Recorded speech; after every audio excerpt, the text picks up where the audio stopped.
This beginning is where I talk the most shit that won't be on. You know, that's so it's easier to edit. Like, oh, I stopped talking shit. All right, man. This is Wild Philosophy. Let's get fucking wild with our guest today, Shawn Blakely. Hey, how you feeling today, man? I'm feeling all right. A little scratchy throat, but yeah, I'm feeling good. I feel like going for the sex trafficking my own cousins look today, and I'm my number one customer as well. You know. Yeah. Well, your cousins are easier to sex traffic than other people because you know them better. And they're Polish, so they fall for it, and nobody's gonna look for them, Yeah. Just follow the cabbage and onion smell, But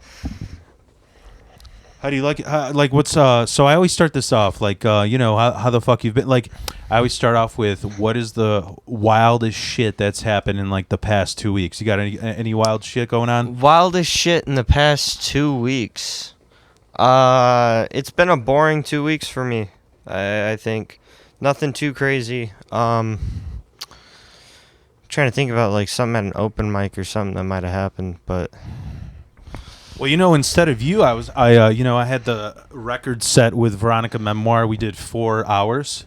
Yeah. And I was thinking of doing 5 hours with Trace Jenkins saying his favorite word, just over and over again. Yeah. So I guess that's something wild that both happened to us. But yeah, he said the N-word on stage and got kicked out. And yeah, good. And he I don't know if you followed his clips since he done that. Yeah. But he's still trying to defend himself on stage, and it's weird because he's going to Red Room, so nobody there knows what the fuck happened. Yeah. You could just let it go and probably be fine. There. That's where I'm going. Yeah. Yeah. And I don't know, he's just insistent on spreading this and trying to make himself like a martyr or something. Yeah. Medication does that to you, Is that medication? That'll be my excuse for him, but yeah, man. I mean, so what happened to me recently? I have to rant on this. This is grinding my gears so fucking much. I've been so annoyed just in this past. I've never been this annoyed with comedy in a small amount of time. Literally 4 to 5 times this week, I've ran into people where, listen, I get it. When you submit clips to the big boys, fucking whatever, Zanies, The Den, Laugh Factory, and you don't get an answer, that's that comes with the territory. Yeah. But when you do a show and somebody's like, hey, what's your name? Oh, Shawn, I want you on my show. Hit me up on Insta. And then you do it, and then they act like total cunts. Who the fuck are you? Why do you got to message me now? It's you told me, bro. Oh, you really? Know? There's so many adults that I ran into that are what would be fun and quirky is running a mic, a showcase, a little and then I can't handle the stress like an adult, dude. Dude, it's just... So what, these people, they told you to hit them up about being on their show and then act like they didn't know who the fuck you were when you hit them up? So, yeah, I had people who are like, I totally want you on the next show. And then I just message them. They don't get back for the longest fucking time. And then when they do get back... They're like, oh, yeah, where did I meet you again? I'm so, what? You could just send me one message a day. It's dude, I know I only been 2.5 years in, but I ran a fucking mic and a showcase, each one a year and a half. You know how many times, especially with Lucia, where we booked 5 comedians, 4 of them dropped out the day before. Yeah. I expected that stress. But I didn't go in a dick mode, and it's just dude, here's what I'm saying. If you're going to be a fireman, expect to get set on fire. If you're going to be a cop, expect to get shot. I don't know who sets firemen on fire, but yeah, I see. You must not be from Europe. Is that how they do it in Poland? Yeah, man. Yeah, it's stressful, and some people, they I feel like comedy is just, for whatever reason, it's like a beacon for people who are just crazy and like not like emotionally mature. They can't handle a lot of things like adults. Yeah, it dude, definitely. You know what happened to me is, I'll just say, I'm not even gonna fucking mention it, but I got on this festival, and I literally I'm just like, so what dates am I doing? And they gave me the dates, and I'm like, okay, yeah, but what time? Because I'm about to spend like $900+ to fucking take an airplane over there. Yeah. So I kind of need the time, and they didn't. Then they just, like, it said, scene, and then they didn't answer. I'm like, sorry, I took the high road, and I'm like, sorry, this is my first time. You know what they answer? I know. I'm the boss of this show. I'm the one who booked you. Okay. It's like, what the fuck? Wow, yeah. Who the fuck is, like, and then like, I'm like, dude, just tell me how long I'm supposed to be out there. And and then there's only one other person from Chicago I know that got on. So I asked them, and they're just like, yeah, I would stop asking so many fucking questions. I'm like, okay, bro, I'll do this one time and see how it goes. See if it's worth you guys being like fucking prima donnas about this shit. Like, yeah, I try to just stay calm, try not to let shit like that bother me, and just go with it. But did you watch that whole debate? Presidential debate? Yeah. No, dude, that's not even. They don't have any other Republican candidates. Yeah, he's the only one now, so we're just skipping that. Because before the election, it used to be like you pick a Democratic and you pick a Republican candidate. Yeah. And then we just skipped that. We got two shitty options again. Yeah. Is that... Bro, like, I don't want to turn this into two white fucking dudes giving their opinion about the debate. Yeah. So, but you know what? Speaking of good run shows, for the maybe third time, went to SNF in Aurora. That show is run fucking good. Yeah. I love the fucking vibes there. Yeah. They got Wiley taking pictures. Yeah. They got a person working the soundboard. Like, that's a fucking professional and everybody there is really cool. I never really went out that far, but they're really fucking cool. And like, you ask them questions. I've asked those people because I've been submitting for like 2 years. Yeah. I don't expect to be just because I'm a little too vulgar for that.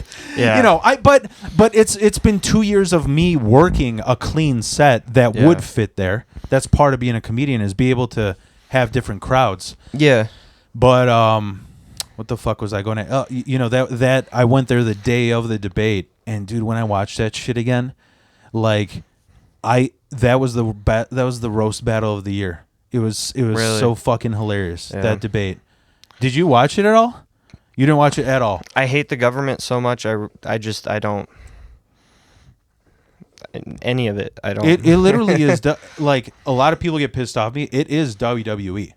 They are pulling both strings, in my opinion. I 100% agree. Yeah. It's like it's scripted.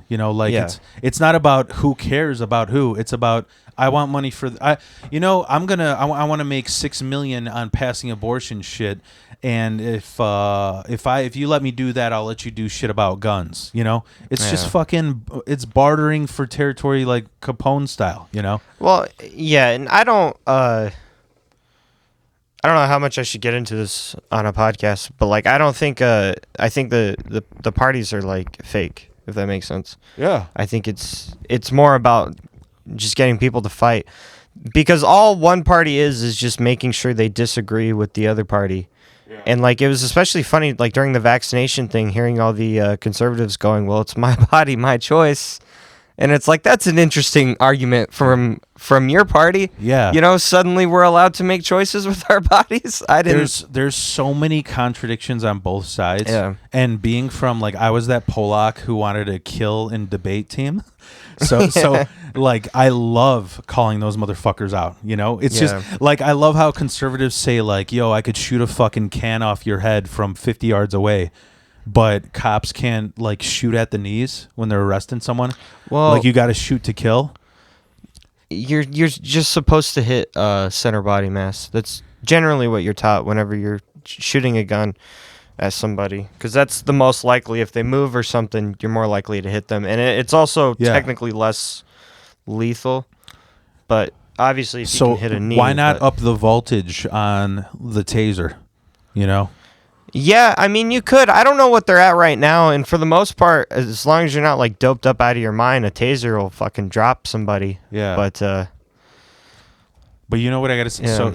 Yeah. I don't give a fuck about politics at all. But what made me laugh my ass off? Do you remember Ali G?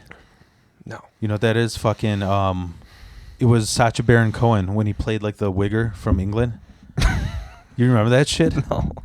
Yeah. He played like a DJ from England, Okay. and he used to you know Borat. Vaguely, yeah. Yeah. I've seen. So he plays all these characters. Like if you're not familiar, like he plays Bruno, who's the gay dude. He plays Borat. Oh, okay. Which is like the terrorist Afghanistan type. Yeah, You know? yeah. And then he played like your stereotypical like rave DJ from England. That was his first character, and he used to troll people like celebrities. And there's an episode where he's pitching like a Shark Tank product to Donald Trump, and the product was an ice cream glove. Yeah. Yeah. Have you ever seen that clip? No, but the premise is funny because Trump's taking it like seriously. Yeah. Yeah. So Trump's sitting, he's like, all right. So we only got a few little times. So just pitch your thing quick. It's like, all right. So what's the most popular fucking thing? I don't know. Tell me. We wrap it up. He's like, ice cream. He's like, I see where you're going. He's like, so what's the most annoying thing about ice cream? It drips on your fingers. So I got these gloves, and it's just literally like dishwasher gloves, like in rubies to look all like swagged out, like Lil Jon or something. Yeah. And Donald Trump's like, all right, we're wrapping this up. Just leaves. And dude, he had that same face at the debate yesterday when Biden is just, I don't know what the fuck. I literally don't, dude, I don't care about either party. He didn't know what the fuck he was saying. And then Trump's reaction is just like, I don't know what he just said. And I don't think he knows what he just said. I fucking lost it, dude. Was it really that bad? It was that bad. Wow. The whole time he's got that lead paint stare like, oh, is this going to be the time I crap my pants? Or should I hold it like? Yeah, it's a little worrisome. You know why it's that bad? Because I'm a fucking 90s kid. I grew up with, I remember Rage Against the Machine making a video where they used all these clips about how like full of shit politicians are. Yeah. Like, do you remember the video for Testify or Guerrilla Radio? I haven't seen the videos for it. It's just clips of this. Like it was Al Gore, George W. Bush, and somebody else running, and they're all saying the same thing. They're all like, I'm all for abortion rights, and then the other one's, one thing I am for is abortion right. Like, it's basically saying they're all the same. They're all equally full of shit. Yeah, and I'm like, dude, you don't even have to like. The work is done with today's fucking characters. No, you know? Yeah, it's ridiculous. But yeah, moving on. So you fucking You know what else I fucking watched recently that I never have you ever seen the Back to the Future movies? Yeah. I never really watched them because I thought they were just like dweeby, you know? Yeah. And the only thing that made me want to watch them was because I had like bronchitis for a few weeks, and I started watching like all these Spielbergs. Like I love the Indiana Joneses and shit. And then I'm like, oh, Back to the Future, like Spielberg was involved. So I watched it, and I thought it was all right. Did you know who Crispin Glover is? He's the guy who played the dad. Okay. The guy who gets like, he's like a dweeb who gets bullied. Yeah. So Crispin Glover's like a fucking, how do I put this? He's like a real artsy, off his hinges pain in the ass. Like a crack baby, literally. He's just annoying as fuck.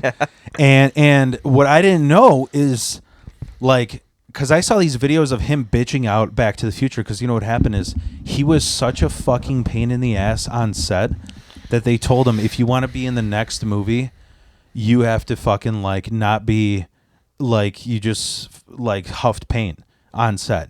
That's the only way we'll fucking let you in.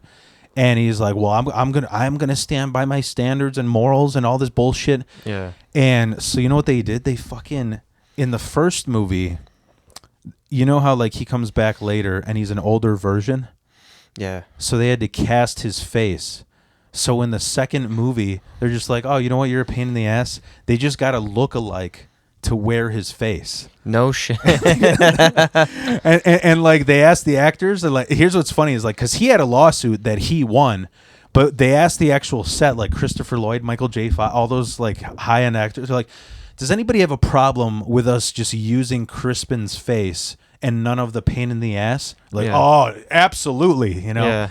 And dude, I cannot believe what a fucking pain in the, like, who he plays in Back to the Future, that's who he is in real life. That's why he did such a good job. Oh, really? Because he's just like this pain in the ass. Yeah. But all right, there's my rant on that. Movie. You know, Rick and Morty is it started as like a spin-off, yeah. Just like a little dumb video they did, which is kind of interesting. Yeah. I think because Back to the Future, I don't know if I'd call it, you know, one of the best movies ever made. Yeah. And DeLoreans are a piece of shit. That's an awful car. Are they? Because I know you're a mechanic. Like, what is like? I always wondered why they used a DeLorean in the movie. I heard the joke was that they're such a piece of shit that they can't reach 80 miles an hour. Oh no. And so it's funny that in the movie you have to reach 88 to travel through time. That could have been it. I don't know why they used it, but they're cool looking cars and they're futuristic. You know, if they were built better, it'd be a good car. But what's a piece of shit about them? They're not reliable and they're not quick. Like they break down all the time and like the two things you want in a car are either speed or reliability, and it has neither. But it looks cool. Yeah. So I would almost want to do that thing where they put a different engine in there, like put a fucking Toyota engine in there, just to have the look.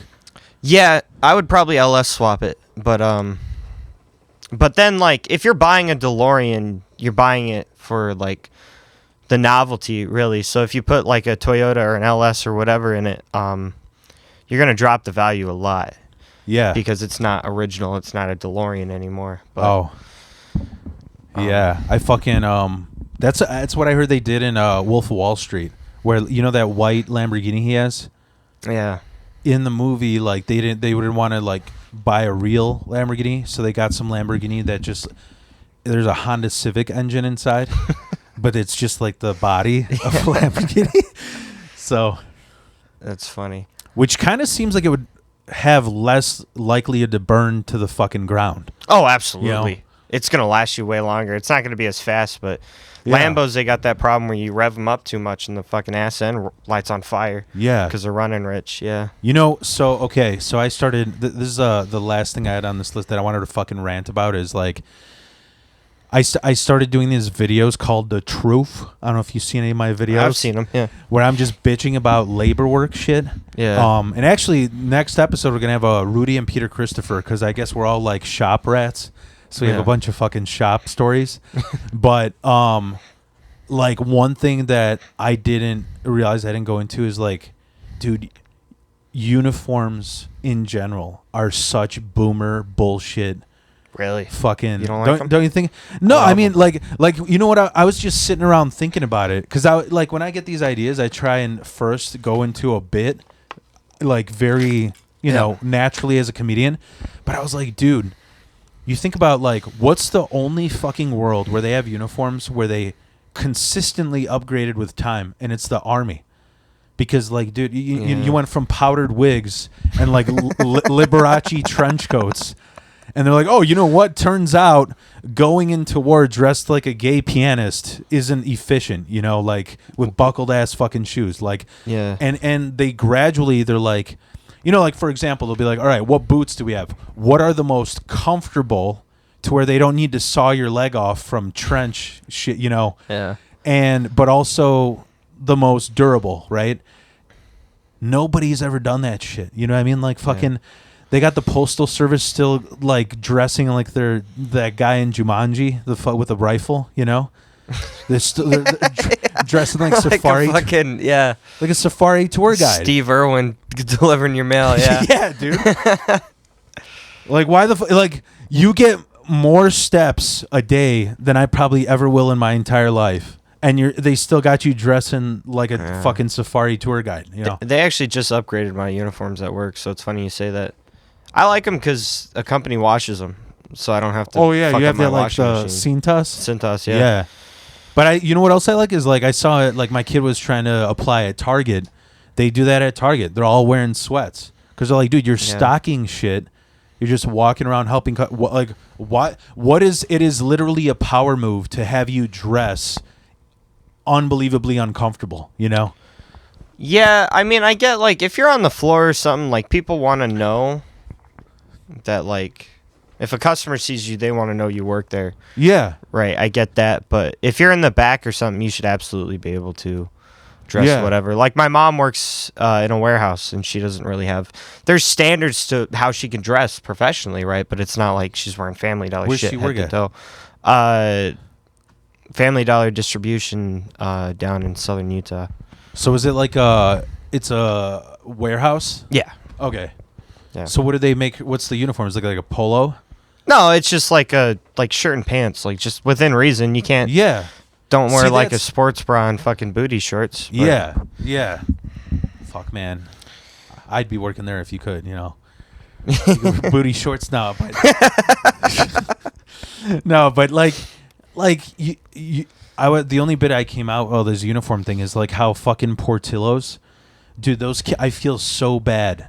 Those kids dress like the day after they abolished slavery. Like they fucking look like Little Rascals, fucking Peaky Blinder gang. You know. Yeah. They're making them act like Get Out. You know that guy that runs up with his eyes all over like 21, I'm having fun. Yeah. 22, it's hot dogs for you. I feel bad. I ordered ice cream from Cold Stone Creamery once, and they started like singing. I was like, "Do they make you do that?" He's like, "Yeah." I'm like, "That's fucked up." Yeah, dude, fuck that shit. You could not pay me enough to fucking. Yeah. I roll around in dirt and grease in the fucking heat. You want me to sing about what I'm? Fuck you. What am I, an elf? You know? Yeah, dude. Like, that's just degrading, man. Yeah, fuck that. Like I don't get it, man. Like for example, like Postal Service, they should fucking wear whatever's like they'll have the logo. It's not like They'll have the logo and everything, but whatever's comfy, you know? Yeah, but even still, it's not like I've ever needed to know if someone was a mailman. Yeah. And if they're pulling up in a mail truck, hey, it's probably a fucking mailman, Yeah. you know? Like No, it's a crackhead Jack in the Postal Service. it could be. Yeah. Oh, the fucking wildest thing that happened to me in these 2 weeks. I'm going to dial back. Speaking of crackheads, Yeah. I got woken up fucking, I guess technically Friday morning at like 2:30. Yeah. My dog's just losing their shit, right? Yeah. So at first I like yelled shut up whatever, but they just keep fucking going crazy. I'm like, all right, I'm going to What kind of dogs you got? I got a German Shepherd and a Saint Bernard. Okay. So if someone were to try to rob me, they're in Yeah. trouble. They'll But chew your face off. yeah. Right? But I go and I look out and I see someone looking around with a flashlight, Mhm. and I see him like kind of checking out my neighbor's yard and all that. I'm like, who the fuck? So I get dressed. I'm pissed off because I'm woken up. I'm like, I'm gonna tell this guy to fuck off, and I grab my knife and I stick it in my fucking waistband, and I go out, and this dude sees me and he's like, you see anything weird tonight? And I was gonna go, yeah, you motherfucker. Yeah. But then I look, I see his badge and all that. I'm like, oh, you're a cop. So I got this big ass fucking knife in my ass, and this cop is like questioning me about something that happened. But then he's just like, there was an incident 2 hours ago with an adult female in a white pickup truck or SUV. Do you know anything about that? No, I don't fucking. That's the vaguest thing I've ever fucking heard. Yeah. You don't even know what kind of vehicle it is, you Yeah. know? But, That's fucking ridiculous, man. yeah. I don't know if I ever gotten.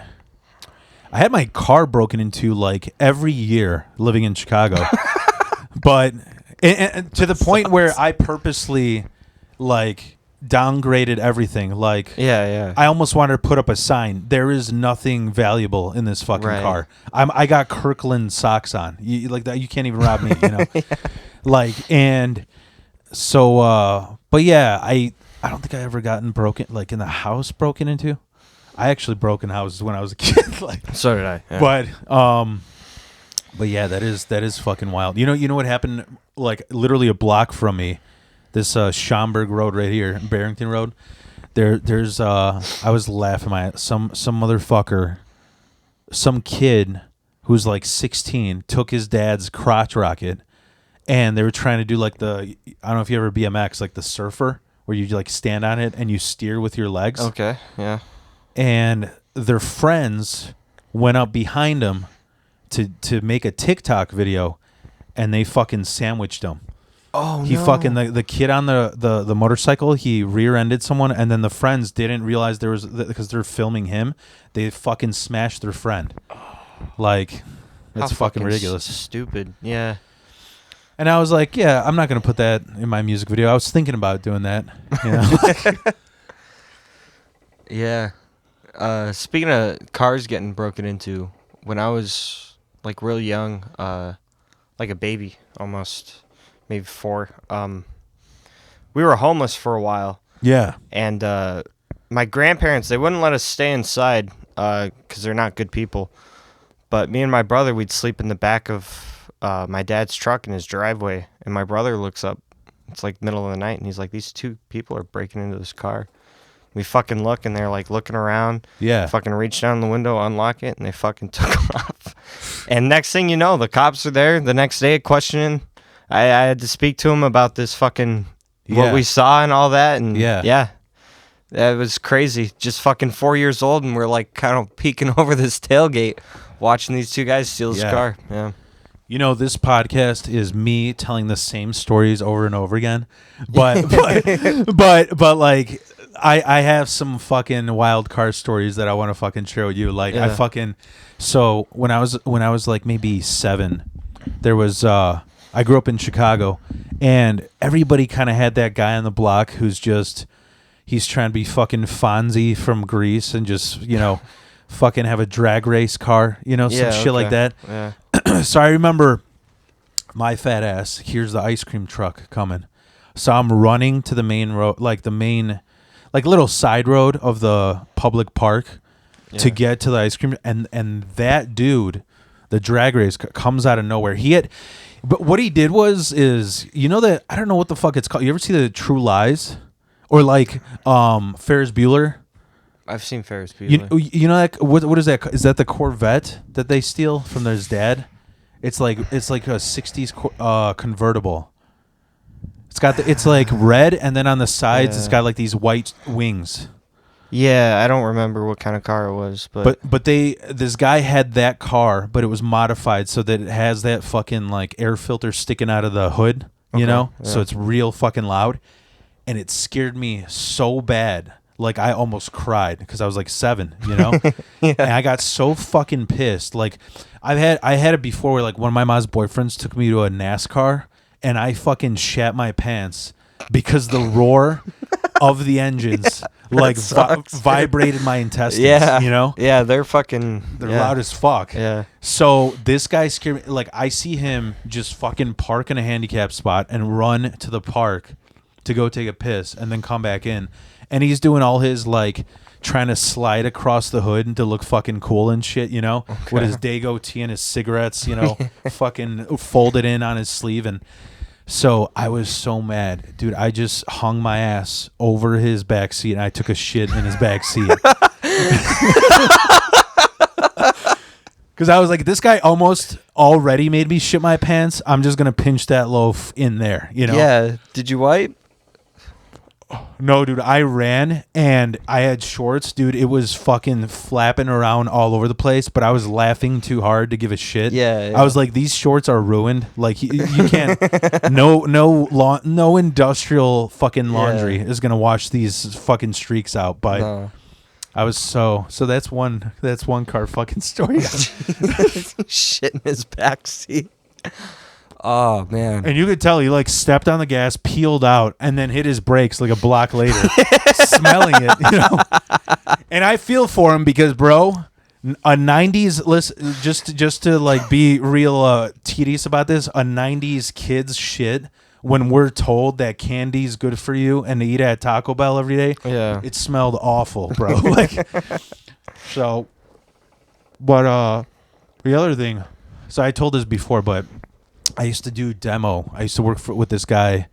I had this boss who was, he's fucking mentally challenged. His story is my dad used to work for his dad, and so he had like this, daddy didn't give me the family business complex, so now I'm going to keep trying to open businesses to try and like one up my dad. And I swear to fucking God, everywhere I applied, they're like, yo, how come you have 4 different businesses on here and they all have the same boss and the same number? Are you like lying? I'm like, no, this guy sucks at businesses this much. He just has a new business each year. Yeah. And so at this time, we were doing flood emergency, which was basically after your house floods, they suck out all the water. Yeah. And you got to set up blowers in a cyclone with a dehumidifier in the middle. So he calls me and he's like, yo, this week, unfortunately, we don't got any tile to peel. We don't got any like baseboard to remove or damaged stuff to remove. You're just going to be picking up blowers. And I'm like, well, what's wrong with that? He's like, well, I'm still paying you fucking $20 an hour to just pick up blowers. I'm like, you're doing your fucking job. Or, bitch to your wife, dude. Like, don't bitch. I don't fucking, So, he had like a contractor van. And dude, at the time, I'm going to be honest, like I used to be a horrible Polak driver. I got my license taken away like 3 times where I had to get like a ghetto ass lawyer off a billboard to get it back. Like the only reason why I drive okay now is because I got a Prius, because that thing takes like 2 minutes to get to 60, And so he goes, all right, Phil, you're going to use the contractor van. You basically got all week to pick up these locations. I don't fucking care when you wake up. And I woke up late as fuck, like 2 p.m., hungover and smoking weed from the night before. Yeah. And I'm like, oh shit. He goes, but the one thing I want you to do, don't go over 40. And I kept thinking it was because he didn't want me to get like his fucking car towed and my license taken away. Dude, it was because his transmission was fucked. So it didn't shift after the second gear. So I'm blasting my metal iPod, like fucking metal music through my iPod on the highway, and I'm going like 70. So if you can't hear, it's fucking redlining. Yeah, it's like 13,000 RPMs. Jesus, dude. So and I picked up all the blowers, and I pull up. I remember the look on his face. He looked like somebody just told him like a black dude fucked his wife because I just pulled up. And I'm like, hey, and you just hear tss, and there's smoke coming out of the engine. I burnt his fucking, the block burned to the ground. Jesus. Yeah, that'll fucking do it. He didn't call me for 3 weeks, and he's like, yo, Phil, the only way you can work for me again is if you pay off enough to buy a new contractor van. So. Yeah, I guess that's the end of that business. So where do you work right now? I work for a forklift company, Crown Lift Trucks. Okay. Oh, really? We had a fucking Crown Lift come to my company like a month ago. Oh, really? To repair our truck because the hydraulic hose exploded because I picked up too much. Wow. Yeah. So you must have picked up a lot too much because I picked up too much. I've never blown a fucking hose. Yeah. Wow. What happened is, so I work at a carpet company. Yeah. And the fork is just one like 15, 20-foot pole, right? Okay. We store a lot of the carpet in different trailers in the parking lot. And this trailer, picture like carpets being picture like if the carpets were stacked in a V, right? So there's like a triangle on the left, a triangle on the right, and I'm trying to get to the one in the middle because I made it into a V. Like I was trying to get to the one at the bottom. Yeah. I pick up the one in the middle, and then as I pick it up, it avalanches in. So I picked up the whole trailer with that pole because it kind of like pinched it in. Yeah. And dude, it sounded like a fucking gunshot when that pole snapped in half. The pole snapped in half. No shit. It's like a 3-inch steel pole. Yeah, I'm surprised it didn't go into relief before it broke shit. Yeah, dude, it was fucking and then like and after the pole snapped, we took the pole. He's like, you got to fucking get a new pole. And as I'm talking to the boss bitching me out, you just hear and the hydraulic hose explodes, and like, it just goes down, like, because it lost the strength. Yeah. Yeah. Every time I work somewhere, there's some Three Stooges shit going on, Yeah. It happens. Well, yeah, you're working at this forklift. Like, didn't you say you started out as a mechanic? Yeah, I started working on cars first. They offered me more money to work on forklifts. So Where did you grow up? I grew up in southern Utah. Okay. Yeah. And how the fuck? How's life out there? Sucks, dude. There's a lot of Mormons. There's a lot of polygamy, not in the town I was living, but like neighboring towns. I think that's like, what is it called? Like the stereotypical joke. I never take it for face value. You know what I mean? Like people are like, oh man, if you go, you the moment you step into Chicago, you get a bullet through the head. Yeah. And it's just like, that's not. To me. There really is. Yeah. There really is that many Mormons? Yeah, a lot of Mormons, and then the polygamists they almost live like Amish people, but not quite the same thing, but similar. Like they dress really old fashioned. Yeah. They kind of have their towns, and it's not like you could technically live there, but they have the police. They're all polygamists. They're all fundamentalists, so they'll kick you the fuck out if you try to. Yeah. But did you ever like get in a fight with an Amish person? No, because they're just out in like grocery stores and stuff. I got no reason. What sucks though is these polygamists, they get like fucking 4 shopping carts worth of food. Yeah. Because they got to feed their 2 million kids and their 7 wives. So that's the worst part about them. But then the Mormons, they like just super judgmental, and especially because I swear a lot, and they're really against that. Yeah. So like you be out in public having a conversation, you hear somebody fucking, don't swear, fuck, whatever, Yeah. But it's a gorgeous state. I mean, beautiful mountains and all that, and rocks and all that. And then now, last time I visited, like a lot of people from California are just kind of spreading out all over the country, but they're hitting Utah right now. Yeah. Because they ruined that state. Time to flee. Yeah.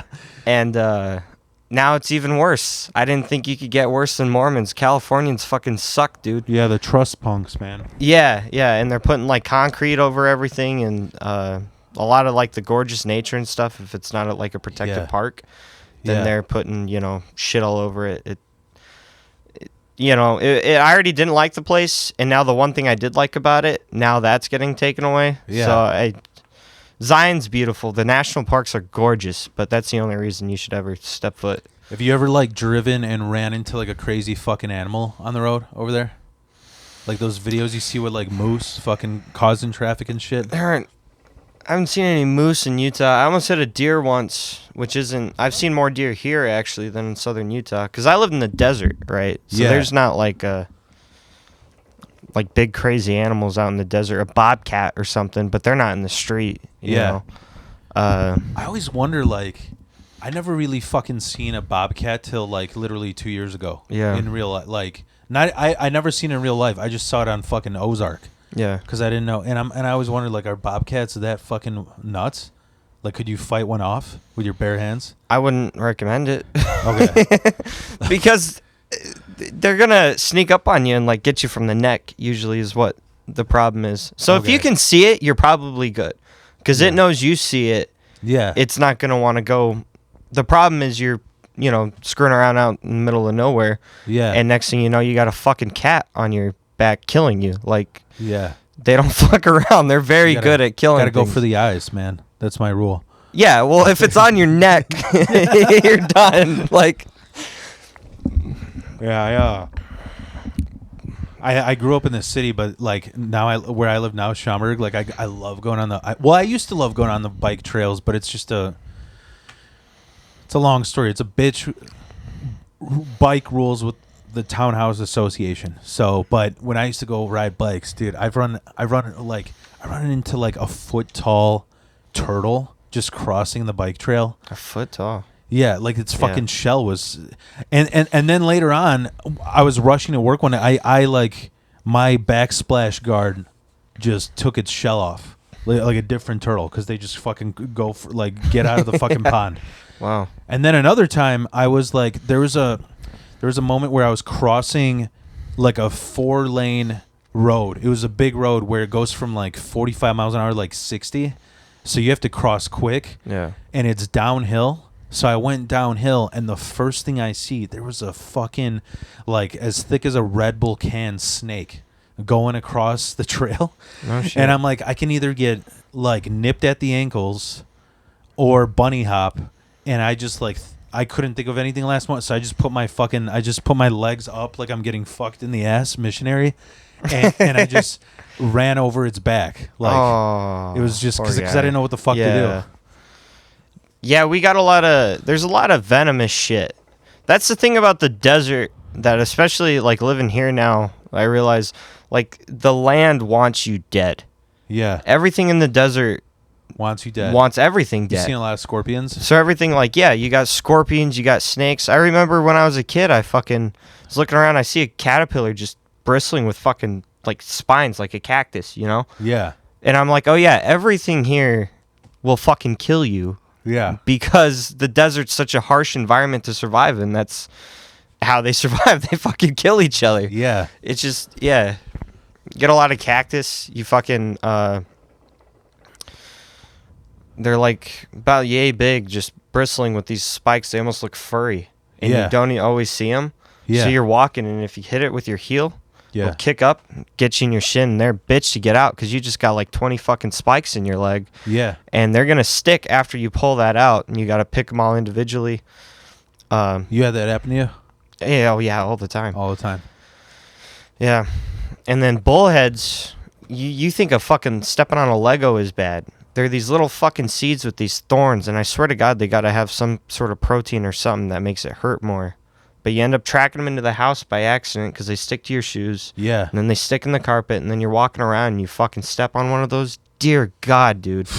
Nothing fucking hurts more. What does it look like? It's it looks kind of like a bull's head. I mean, it's like almost a V-shaped. Oh. And then it's got two thorns poking out of it, and then a few smaller ones. Like that earwig ass thing, like a wishbone? No, it's real hard to describe without just picture it like a seed that looks like a with horns. Yeah. Okay. It's super weird, and they suck. They're a motherfucker. So you didn't grow up around any mountains? It's all mountains out there. Yeah. Okay. Yeah. Do you ever do any white people like shit like climbing and skiing?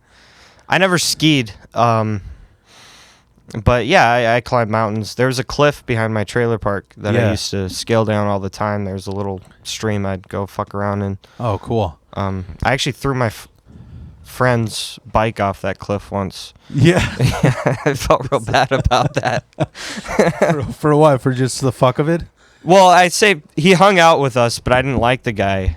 And so, yeah, for the fuck of it. And then I felt bad. Yeah. And so I ended up retrieving it one day, which was super weird because it was in a weird spot in the cliff, so I couldn't get it and go back up. Yeah. So I had to get it, throw it down the rest of the way. Yeah. And then go up a safe way I knew.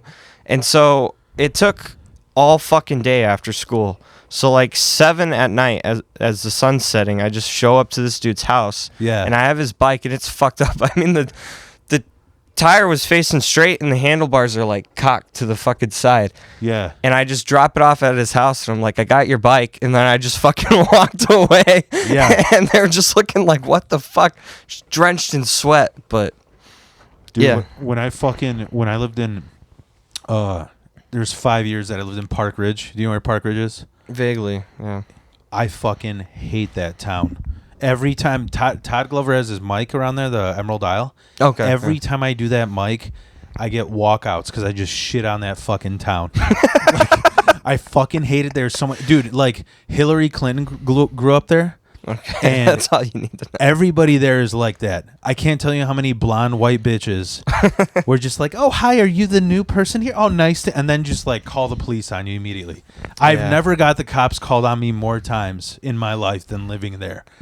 And I literally had people come by, and the cops have to explain to like this cunty old Karen, like, yeah, raising your voice isn't illegal. You know, I'm sorry, like we can't charge them with anything. You know. Yeah. Wow. And so one day, I was working for this shady ass, straight up like Wolf of Wall Street company. Like in Wolf of Wall Street where he's like, he rented out like a warehouse and they're just cold calling people. like from desks. Yeah. We had a company where we'd cold call people like boomers, and they'd advertise their business on AM radio. And I'm rushing to work. And you know those, you ever see those 3 flats where it's like, they have a lot of them in Chicago where it's like a beige apartment and there's 3 floors and then there's a driveway, but the driveway goes all the way to the backyard. So the garage is in the backyard, but it's a long ass fucking driveway. Yeah. This bitch was pulling out forward, not even back, full speed. And I get on the side and she hit me head on. I just landed head on. I cracked her windshield a little with my head. And then I was just mad that I was late for work, so I just like put my head up and I'm like, "You fat fucking cunt!" And then I punched the hood, and they charged me with vandalism for getting hit by this car, like for calling her a fat cunt.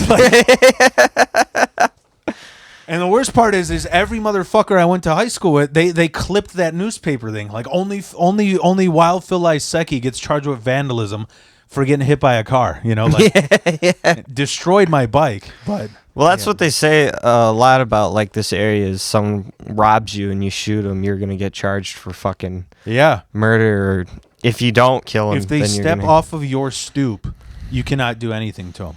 Like, you can't do shit. I heard even if they're in your house, if they don't have a gun, you can't shoot them. Oh. Which, how do you know? Like, if you know they have a gun, it's too late.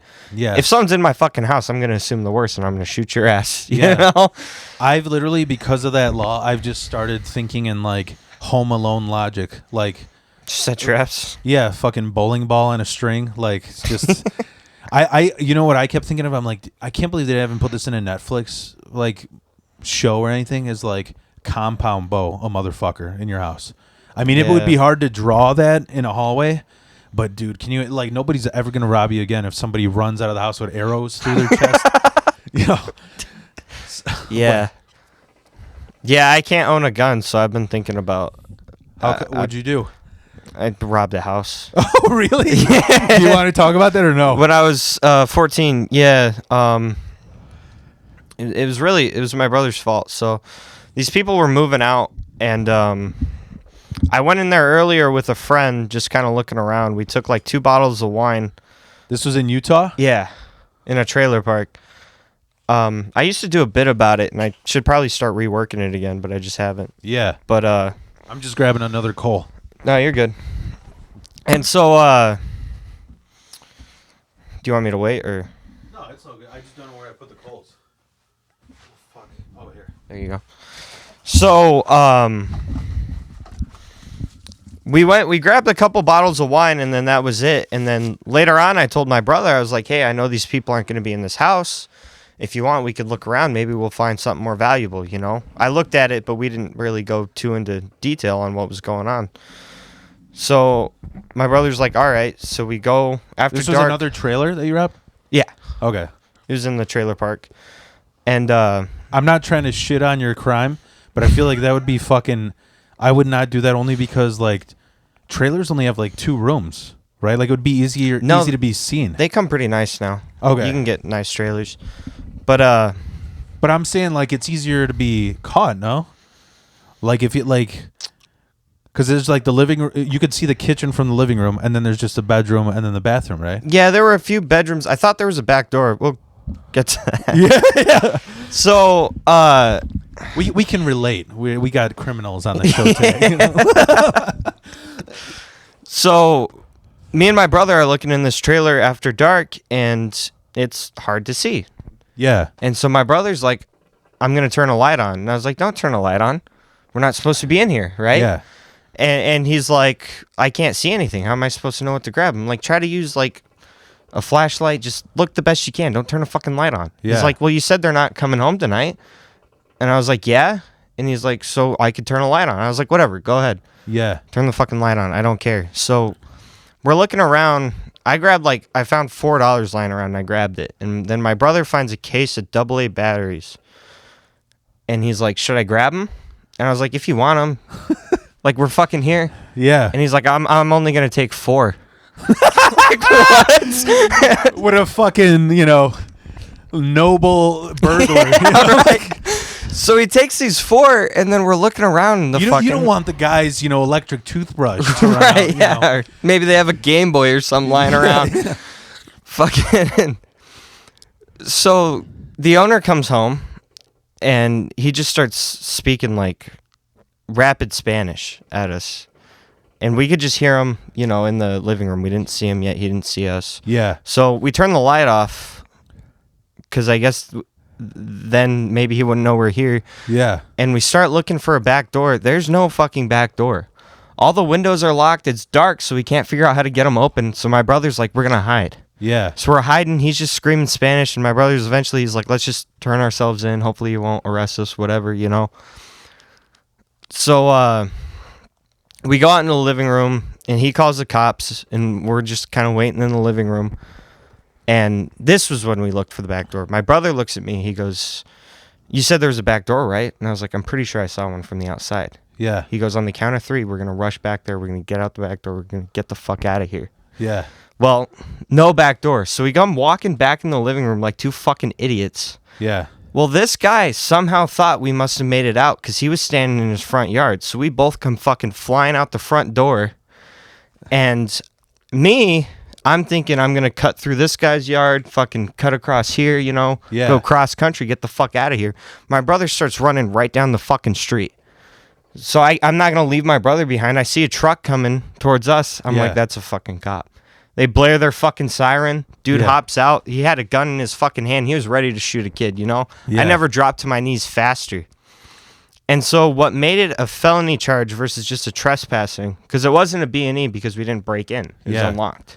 It was the 6 batteries instead of the 4 that he should have taken, right? It was the 4 batteries.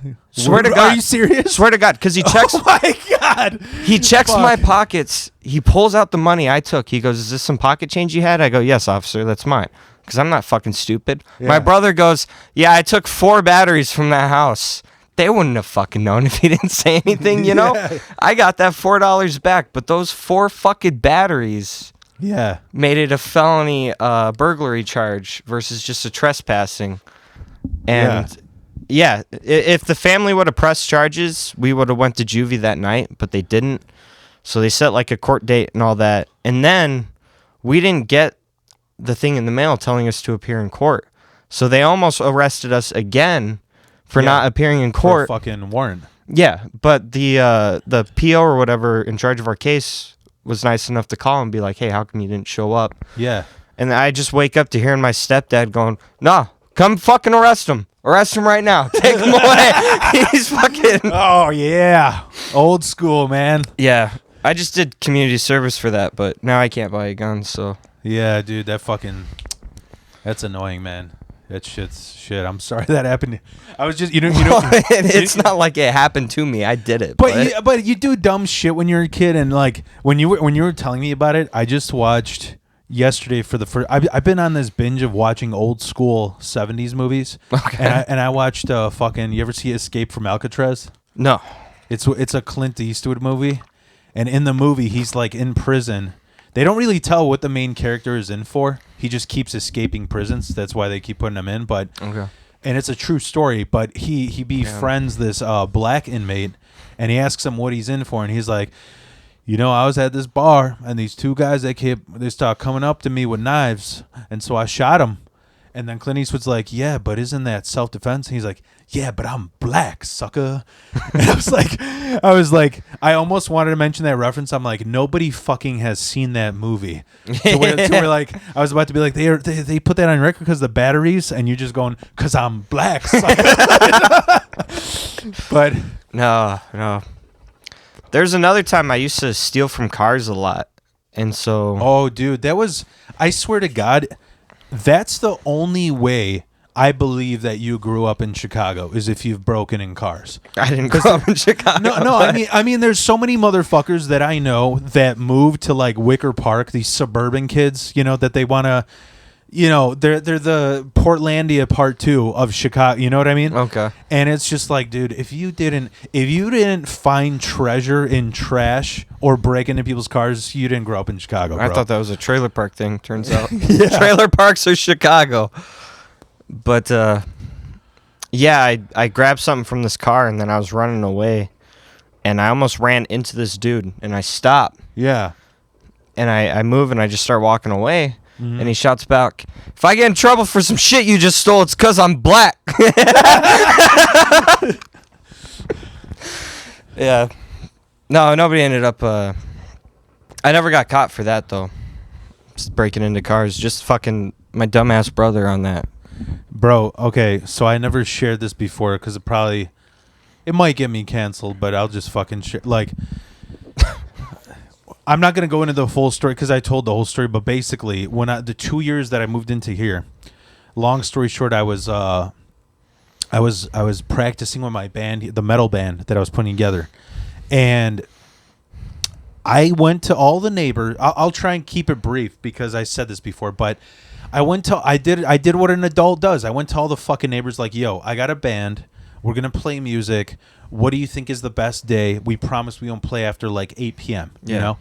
And everybody was cool with it. And then this fucking Kim Kardashian-ski Polak wannabe from 5 doors down, this bougie fucking Polish bitch, she comes screaming at my wife. Oh. And I was and like I'm down here screaming.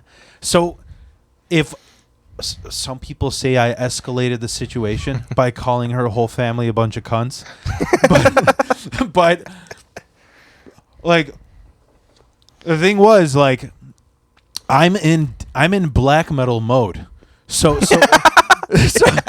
I'm down here in a fucking cape and shit, you know, like. Okay. You know, I'm screaming black metal songs. What I'm saying is if my wife came down here and was like, "Yo, this bitch is screaming at me that you guys are playing to," and say I was practicing opera, I might fucking opera to her. You know? I hear you. I apologize. You know, like, but I was in the middle of black metal, so I come back screaming. I'm like, "Yo, what's the fucking problem?" She's like, "You ain't got no fucking like." She just starts talking in black accent. I'm like, there's no fucking hood in Poland. What are you doing? Like the only hood in Poland is like Borat, where you fuck your own cousin. What are you doing? You know?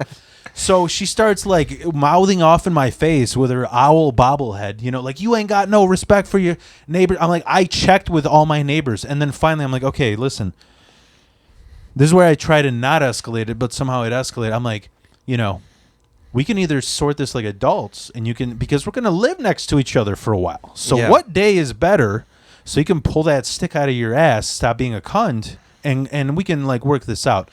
And then her dad popped out, and he tried like doing the thing where like, you want to talk to my daughter, and like pushing with his chest. Yeah. And I'm like, dude, like I'm not going to knock out an old man today. Like he might not be alive, you know, like. So she called her like roided up brother. Like this, when I say roided up, he literally has a YouTube channel where he promotes steroids. Okay. And yeah, like you do. And he fucking I just kept, dude, when I get angry now, I just talk shit. I've been like I have it in my new rap song featuring Crack Amico. I've been in like 17 fights. I'm too old to get. I'm an injury away from full retard. Like, I'm not gonna fucking. So I don't even know why I go to hardcore shows anymore where they're doing, you know, cartwheel kicks and shit. Yeah. But so I just kept talking shit, and they just kept beating the shit out of me because I'm like, dude, I'm here with 2 other guys from a band. And so he was actually hitting you at that point? He like okay. So after the dad tried pushing me with his chest, I literally. I escalated it because I told him in Polish, like, yo, welcome to America. We don't settle shit like this here in Polish. Okay. Which I'm mentioning that not to be funny, but because they tried charging me with a hate crime, telling him to go back to the fucking old country, but I did it in Polish, you know? So, like...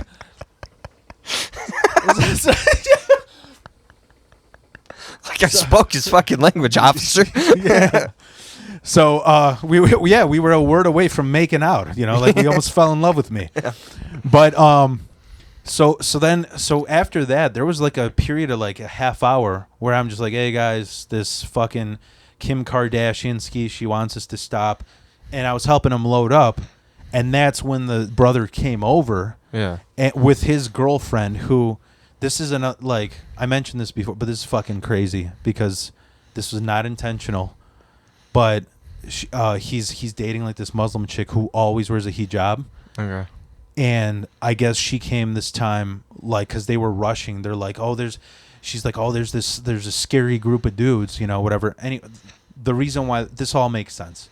He comes by, and I just kept talking shit to where he punched me as hard as he could in the head. I got 13 stitches here. Oh, no shit. And I was just laughing so hard at how angry he was getting that I didn't even realize I had like a fucking pussy on my forehead.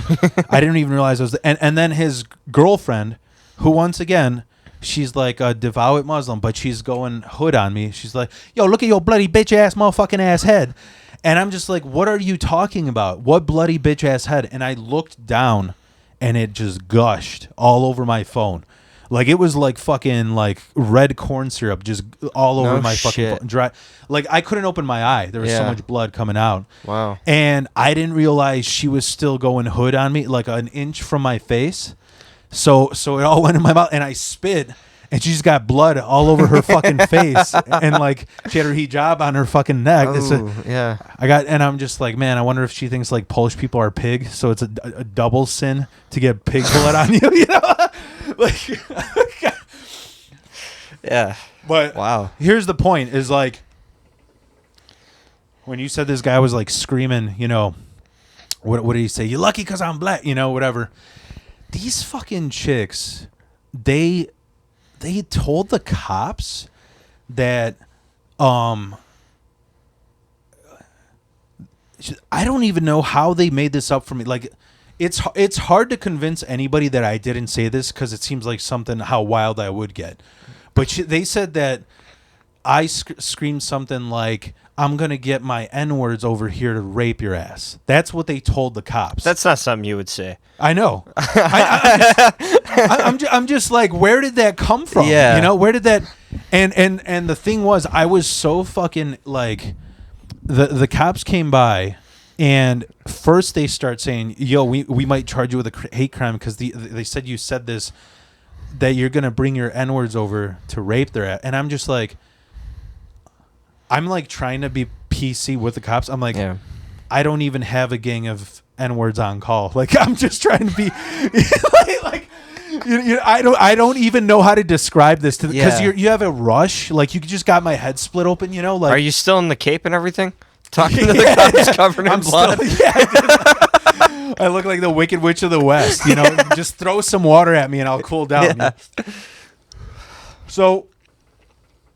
Anyway, so the point is, the cops, I tell them, I'm like, no, I would not use a fucking N-word. I was just getting into comedy. I'm like, dude, trust me. This is in my book of values as a comedian to never even be caught on tape saying that word. Yeah. So I wouldn't fucking do that to a random group of strangers. So then he's like, that's weird because they're talking about this whole hate crime thing. And then he stops and he goes back and questions them, and they realize that was the most Polak fucking defense to try and say the hate. So then they say that I told the dad to go back to the old country in Polish. Yeah. And I explained to the cop that, and he's just like, wait a minute, these motherfuckers want to. This is a Polish on Polish hate crime. This is so fucking Polish. I'm not even writing it up. Yeah. And he just scratched it Did he out. actually say that? Yeah. He's like, I've never heard of a Polish on Polish hate crime. Fuck this shit. Yeah. And he was a white dude. I think he was a Polish guy. He's like, that's the stupidest fucking thing I ever heard. Yeah. But that was a pain in the ass. I had to fucking go to it happened right before COVID.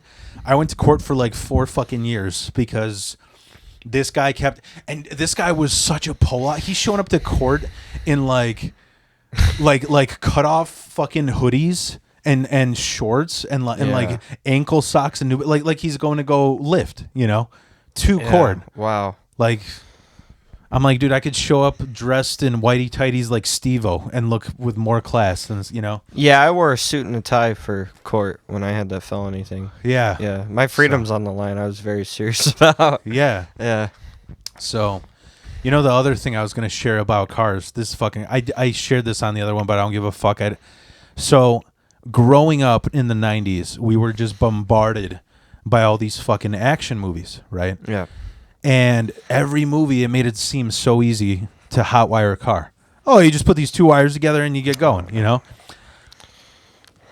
So where I grew up in Chicago was like this. We had a forest preserve field in front of my house, which was fucking awesome because anytime I played like every sport, my mom was like, get this fucking Polak involved in everything, you know? Yeah. So I tried baseball, soccer, football, and it was always in that field, so it was easy.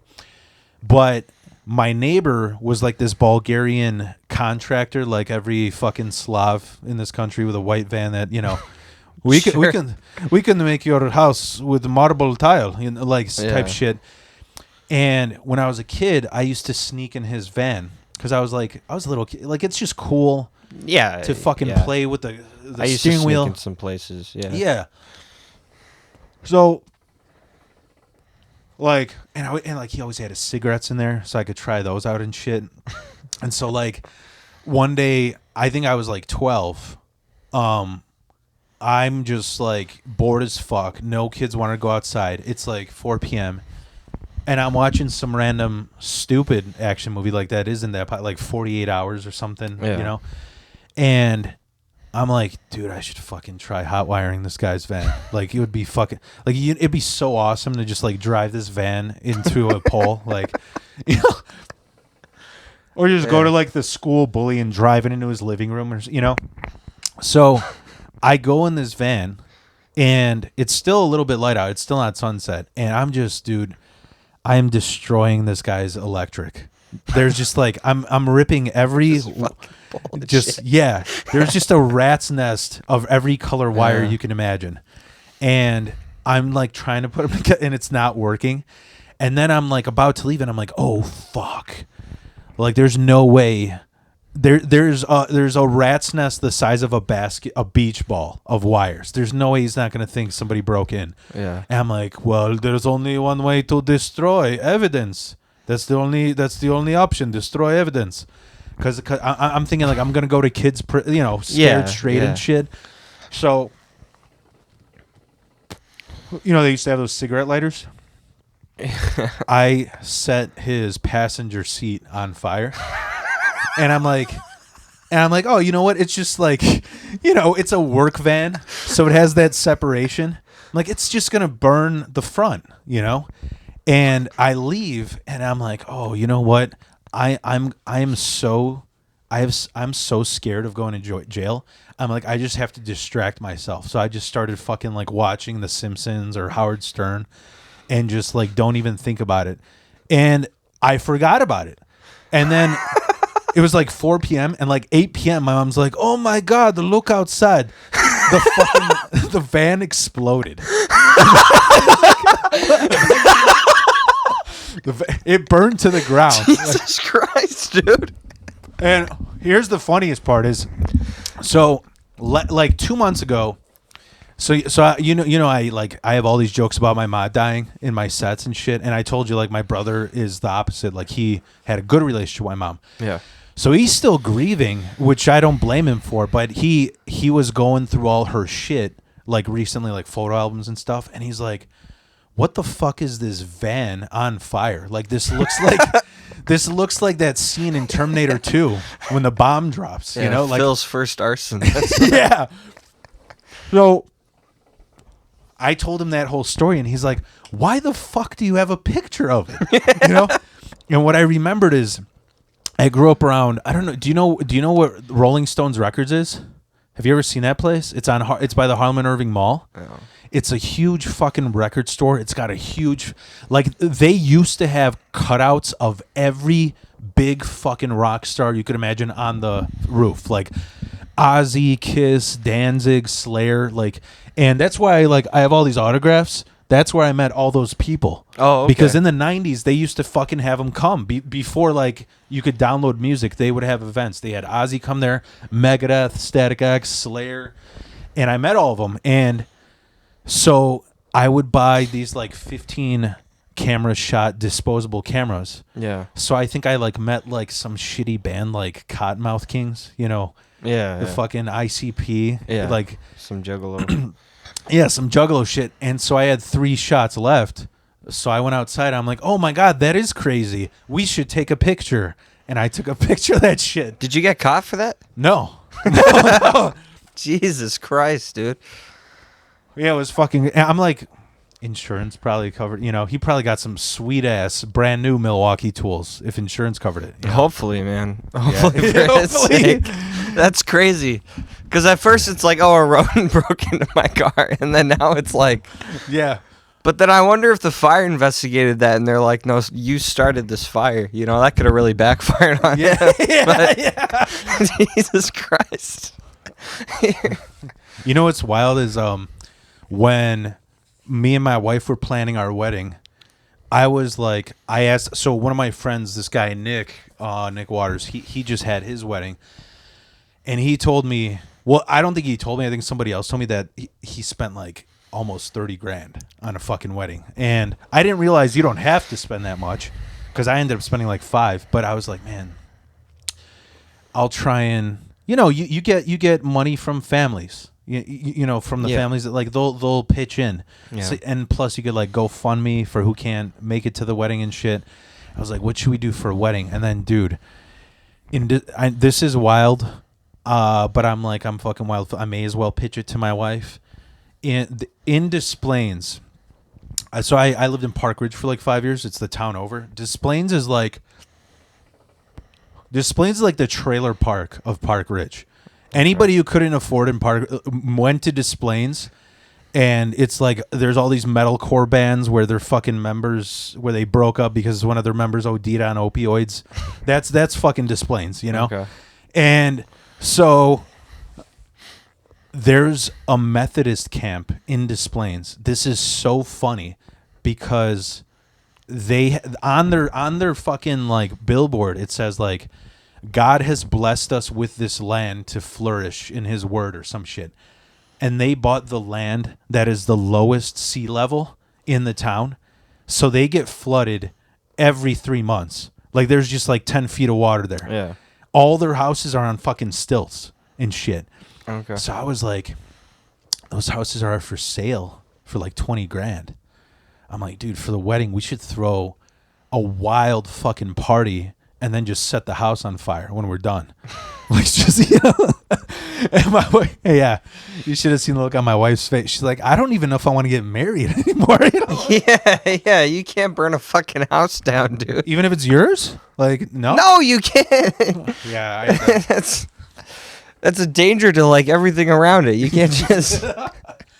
It's my fucking house. I can't burn it down. Thought this was America. Here, I'm gonna get one more fucking call. All right. But, yeah, dude. Yeah, that's crazy, man. I done some crazy shit. I ain't never fucking lit a car on fire. So you said you were. Did you start a mechanic? You went to mechanic school, right? Yeah. Where'd you I go went to? school for it. Lincoln Tech. Okay. So I first went to the one in Denver, and then I finished in the one up in Melrose Park. Okay. Yeah. Melrose Park, dude. It's all like all the people who didn't make the Jersey Shore audition, or like a bunch of Ralph Barbosas. You know, it's like a fucking. It's literally because right next to it is North Lake, which is like Trailer Park Boys Latin King version. That's literally what it is. I'm not. Yeah. I got shot at over there. Of course you did. So, but it's around where I fucking did the Jiffy Lube. That's why they fucking wanted to fight me, because I asked them why they didn't go to Lincoln Tech instead, and they got offended by that. So, but Yeah. how the fuck? What was the craziest? Do you have any crazy shit like you like that you experienced being a mechanic? Any fucking wild shit with that. One time at the Lincoln Tech in Melrose Park, we're getting ready to leave, and this fucking tow truck comes flying into the parking lot. Yeah. They fucking backed up and hooked onto the car, like with whatever things that they have to fucking, it like goes underneath to lock the tire.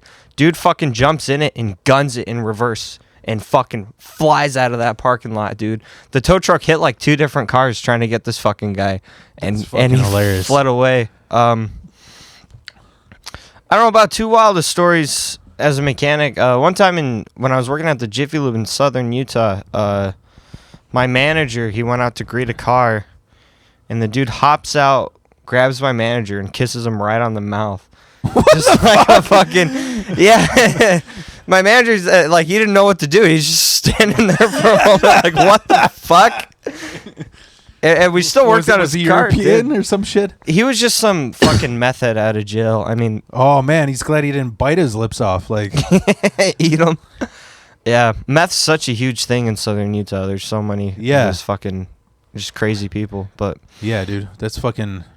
Did you have? Do you remember salvia? Have you ever smoked that? No, that was before my time. I was a kid when that came out. Yeah, it was like hallucinogenic fucking weed that got people to like eat people's faces off. Yeah, it was gnarly shit. I smoked that shit, and I just remember just having like, it just felt like I traveled through time. Like it felt like somebody hit fast forward, but I was just sitting there for 15 minutes, and like I just had like a panic attack for 15 minutes. That's all it was. Wow.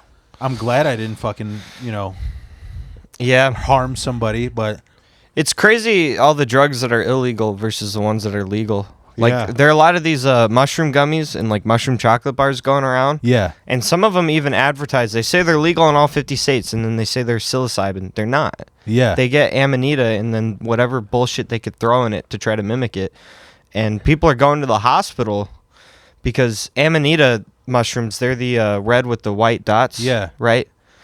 They're a neurotoxin. Yeah. And you can get high off of it, but if you eat a bunch, it's going to fucking kill you. And you'll have a bad trip. Well, you're not going to trip because Oh. it's not a psychedelic like psilocybin is, like your cubensis or whatever mushroom you're taking to trip off of. So there are these people that are going to the hospital because they're not tripping. Yeah. So they take it. They're like, oh, that must have been too low a dose, and they keep upping the dose trying to get a fucking psychedelic effect, and it's killing them. But what's that fucking mushroom professor? You know what I'm talking about? He's got like a hat made out of mushrooms. He was on Rogan. Paul Stamets? Yeah. Yeah. Did you hear the story he had about like bad mushrooms? About his bad trip? No, what did he say? He was talking about so that's why I got so pissed off about the mushrooms that I launched off my balcony, because the thing is, if you get them ripe, you will not only have a good trip, like, okay, so your gut biome affects a lot of your trip. So if you get a fucking stomach ache, you will have a bad trip because it's coinciding with what's going on in your stomach, is what I've heard. So like, for example, my friend told me, he goes, I only did microdosing. I think I accidentally did trip on accident, and I went to go work out, and I saw somebody wearing like furry boots like Amy Simon at the gym. Yeah. But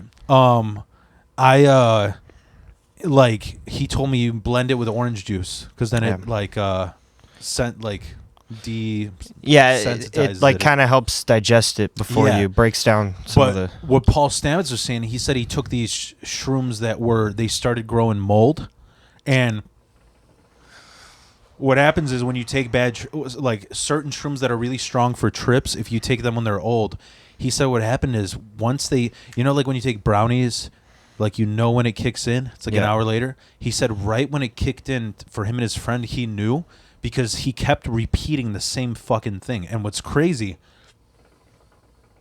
is they say, depression is you making the same mistakes over and over again. That's what depression is. Okay. That's why they say psilocybin helps you break out of that cycle. Yeah. Because it opens your mind. So when you trip on bad shrooms, you keep repeating the same thing. Like what happened is he got out of the car, he dropped his keys, and then he picked them up, and then he like walked back, and then dropped the key, and then he just kept doing that. Yeah. But then he saw his friend, and his friend went to go dive in the beach, but he hit his head on a rock, so he just kept doing that. He just kept wanting to hit his head against the rock. Yeah. So I don't know. That's crazy. I don't know about I always get like a bit queasy on mushrooms, which is a common thing. Yeah. I got, what strain did you get? They were B+.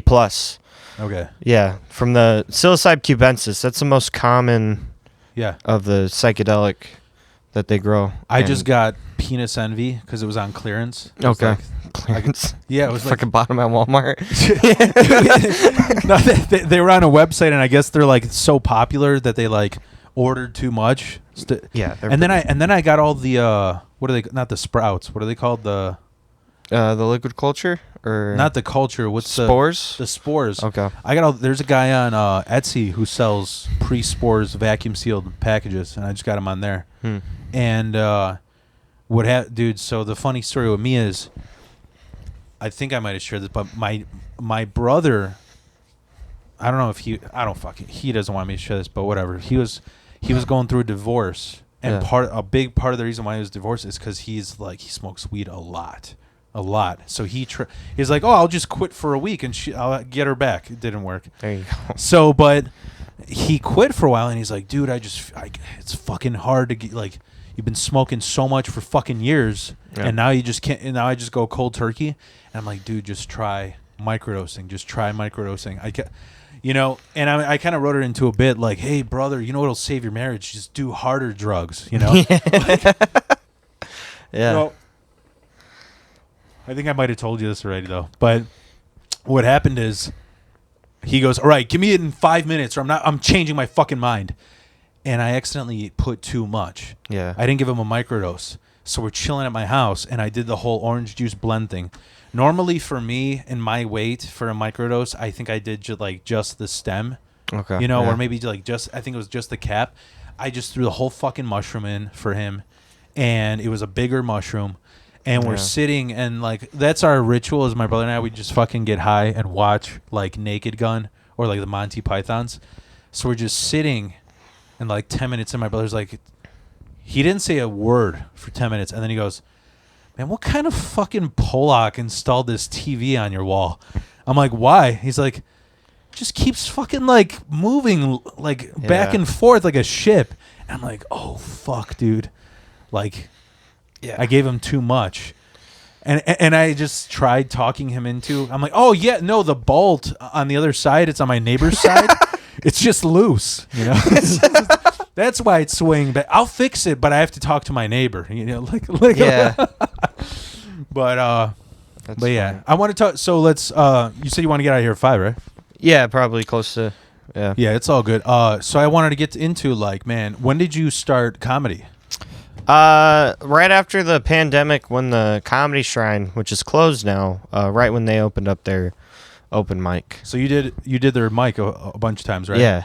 Dude, it was crazy because the day that Chris Bongat said I should, like, I was asking, Chris Bongat was kind of like my first mentor because my wife was friends with him growing up. Yeah.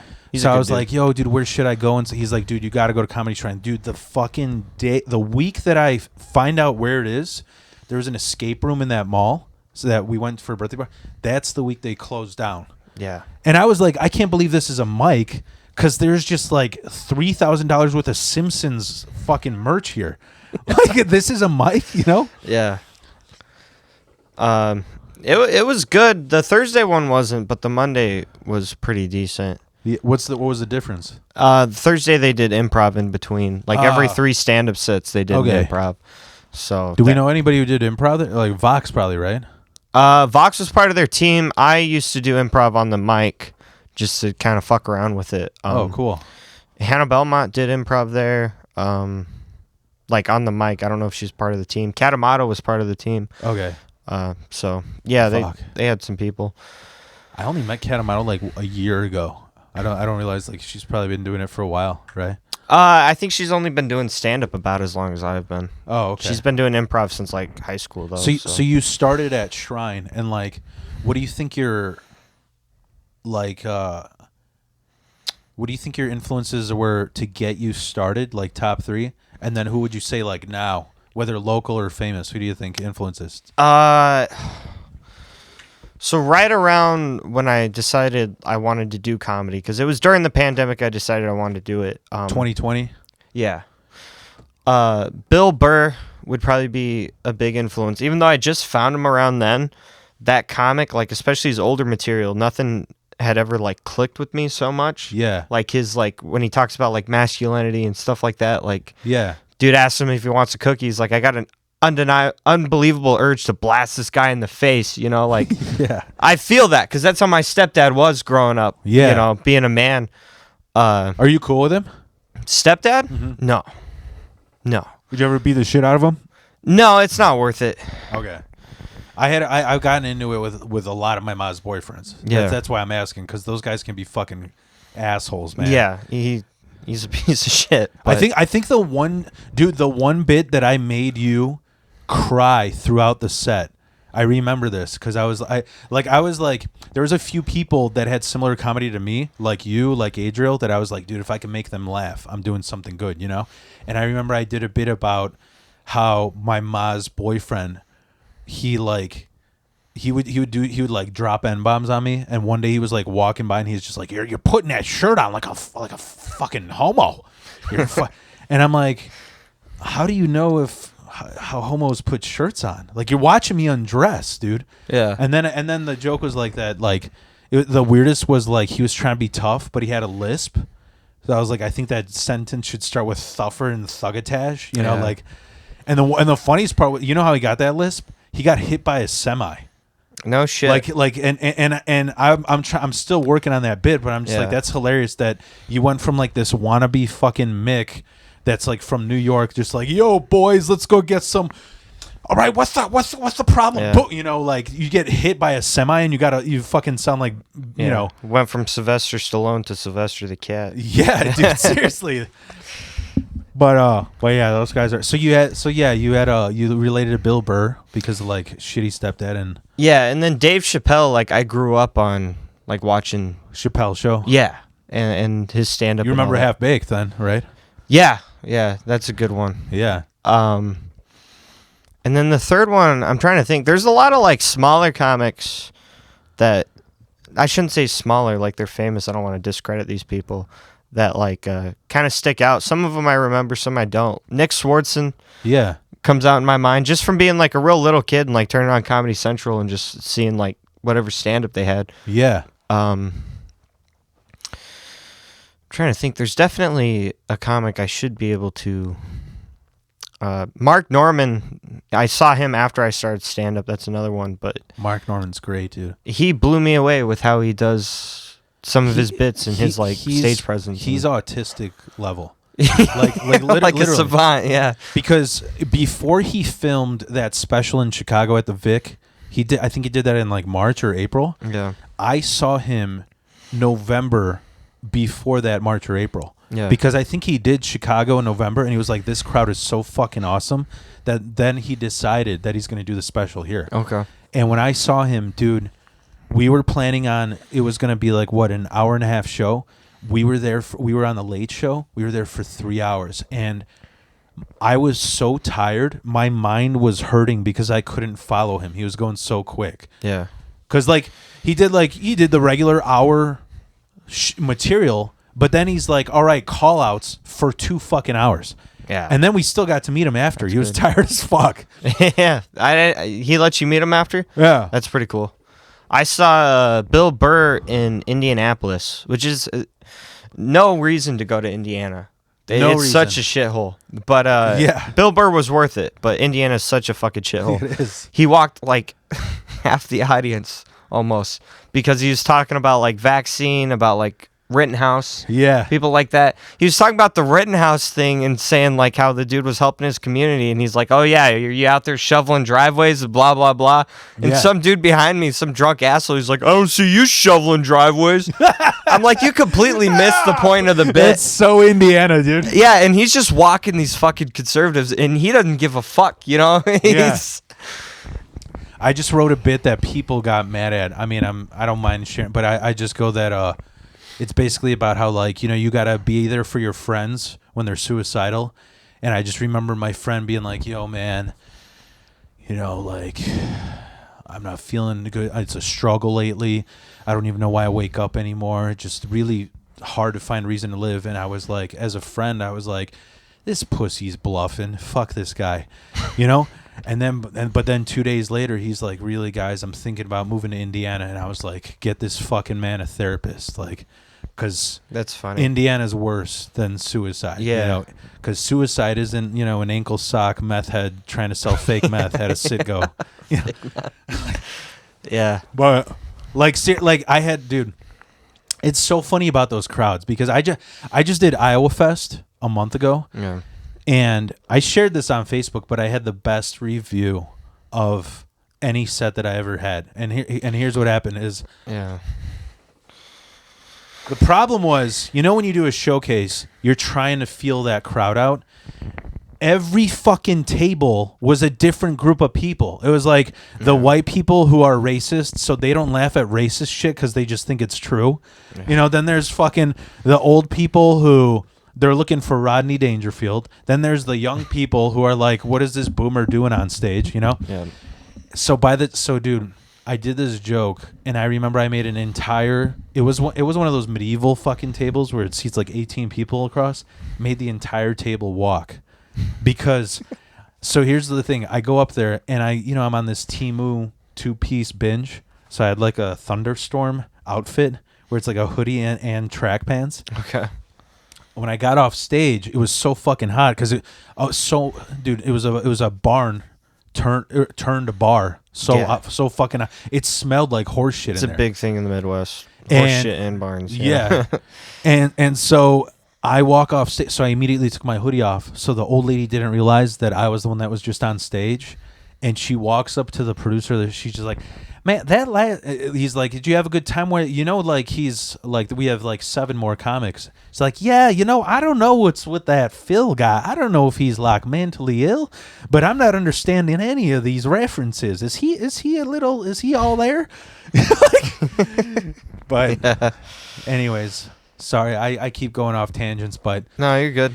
So you got like Bill Burr, Chappelle, and Mark Norman. Who do you think, like, now that you got into comedy, who do you think right now? Is there like local people that you look up to? Has it changed? I don't like saying too much about local people because I feel like a loser. But Why? I don't know, like, because I don't want to like see these people and like, I do look up to them, but I don't want to like, I don't know. You don't want to kiss ass? Yeah, seem like a kiss ass or like, pathetic or whatever. Yeah. I was telling that to Jack Baker once. He's one of the ones I look up to, and he was kind of funny because he goes, "No, sometimes a compliment's nice. Sometimes it's nice to hear." But I was watching Peyton Ruddy at the Comedy Vault at an open mic the other day, and that dude makes me want to quit sometimes. The shit he says fucking great, and how dude. he comes up with it and fucking, I'm like, I'm never gonna. He's funny as fuck. Yeah. I do get what you're saying though, because I did have a moment where like, okay, so like I started off at like these suburb mics, and I realized like I was trying too hard to fit in with this clique, and I go by that quote, like, you are who you surround yourself with.